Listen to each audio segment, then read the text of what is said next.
Fifth Street in Fort Stockton, Texas is in fair condition.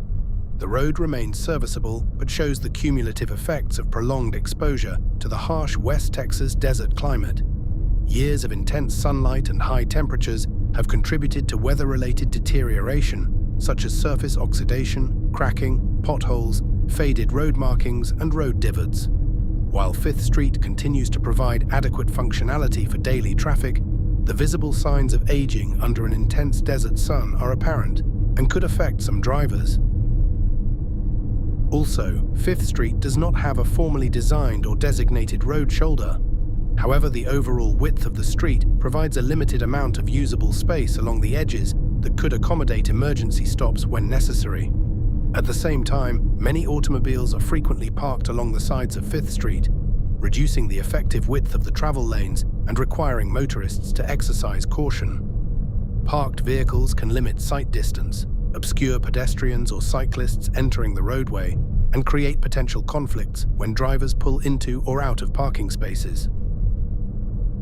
Additionally, while Fifth Street is generally straightforward to navigate, certain locations may present challenges for motorists who are unfamiliar with the area. In particular, the crossing at US Highway 285 may require increased attention due to traffic confusion, vehicle speeds, and the need to identify safe gaps for crossing or turning. Drivers unfamiliar with the intersection may hesitate or make last-minute maneuvers, increasing the potential for conflicts. Exercising caution, reducing speed when approaching the crossing, and remaining alert to through traffic can help improve safety at this location.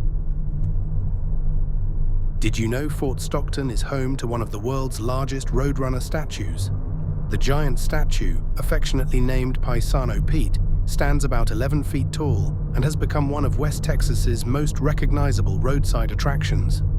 Inspired by the famous desert bird, Paisano Pete celebrates the region's wildlife and has welcomed visitors traveling along Interstate 10 for decades. Did you know Fort Stockton was once a major frontier military post? Established in 1859, Fort Stockton was created to protect travelers, mail coaches, and freight wagons along the historic San Antonio-El Paso Road. Did you know Fort Stockton developed around Comanche Springs? It was once one of the largest spring systems in Texas. Because the springs were such an important water source in Fort Stockton, many of the town's earliest roads developed to connect the fort to the springs.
If you enjoy this video and find its content helpful, please hit the like button. We would appreciate it very much. Also, please don't forget to subscribe, comment, and hit the notification bell for more upcoming road assessments. If we haven't been in your town yet, we will be very soon. Thank you for watching the Trip Channel.